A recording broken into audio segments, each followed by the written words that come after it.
because... Hello and welcome to Pre-Algebra, where today we are going to learn the distributive property. Okay, anyways. Alright, so let's see, I have this thing here, right? I have a 2 and I have parentheses 3 plus 4. Alright, so if I was going to solve this using the order of operations, if I had 2 parentheses 3 plus 4, and I was doing order of operations, I would do my parentheses first. 3 plus 4 would give me 7.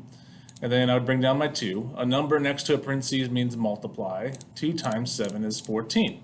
Okay, so there's this thing called the distributive property. Since a number next to a parentheses means multiply, that means I can take that number and multiply it to everything inside. So 2 times 3 plus 2 times 4. 2 times 4. All right, so 2 times 3 is 6. 2 times 4 is 8. And if I add those together, that would give me 14. Look at that. We get the same answer. The problem arises when everything inside the parentheses are not things we can add. When that happens, we must use a distributive property. Okay, so if you look down here just for a second, like right here, we can't do 4 plus x because we don't know what x is, right? So this is where the distributive property comes into play. And that's when we take this number and we multiply it to everything on the inside. And you can tell you'd still get the same answer. So when it's just numbers like this, we can use the order of operations. But when we have a variable like down here, we can't do the order of operations because I can't add 4 and x together because I don't know what x is. Okay, so let's fill in some notes here. All right, distribute means to give. All right, think about like when your teacher hands you a worksheet, they're giving everybody in the class one worksheet, right? They're distributing it out. All right, when you use the distributive property, you are giving the number or variable on the outside of the parentheses. To both numbers or variables on the inside of the parentheses. And when we're talking distributive property, giving means multiply. All right, so we are going to take the term, just like how we did here, the number on the outside, and we're going to times it to everything on the inside. All right, let's see how this works in action. All right, here are 2 examples. I have 5 parentheses 4 plus x. I can't do 4 plus x because I don't know what x is. So I have to use the distributive property. So what that means is I take that 5 and I'm going to times it to everything on the inside. So I have to do 5 times 4, and 5 times 4 gives me 20. And then I have to do 5 times x. 5 times x we can just write as 5x. And this is our answer here. We can't do anything else. It would just be 20 plus 5x. On this example over here, I have negative 2 parentheses x minus 3. I can't do x minus 3, so that means I have to do distributive property. So negative 2 times x will give me negative 2x. Negative 2 times a negative 3. Negative 2 times a negative 3 gives me a positive 6, so it's plus 6. And there's my answer. I can't do anything else. All right, so let's try one together. Let's see here. I have negative 4 parentheses x plus 8. I can't do x plus 8. Because I don't know what x is. So that means I have to distribute. So I'm going to take that negative 4 and I'm going to times it to all this stuff on the inside. Negative 4 times x will give me negative 4x. All right? Now I have to do negative 4 times 8. So negative 4 times 8. Well, negative 4 times 8 will give me a negative 4 times 8 is 32. And that is my final answer. So when you multiply something and you get a negative, you want to put a minus. If you multiply something and get a positive, like we got up here, we got a positive, we want to put a plus. So some things you might need to know. A negative times a negative gives you a positive. This is called the multiplication division triangle. All right, so if I have a negative and another negative, I'm left with a positive. Right? Negative times a positive, if I have a negative and I have a positive, I'm left with a negative.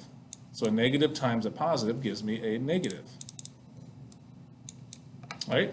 A positive times a positive gives me a positive. Right? 2 positives make a positive. Right? So that's something you might want to remember. 2 negatives times each other gives you a positive. A negative times a positive gives you a negative. 2 positives give you a positive. All right, let's do a couple practice problems down here. All right, so this example here, I have 3x minus 2. I can't do x minus 2, so that means I have to do distributive property. So that means I'm going to do 3 times x. Well, 3 times x will give me 3x. So now I have to do 3 times 3 times negative 2. Well, a positive times a negative gives me a negative. So it'd be a negative, and 3 times 2 is 6. And that's my answer.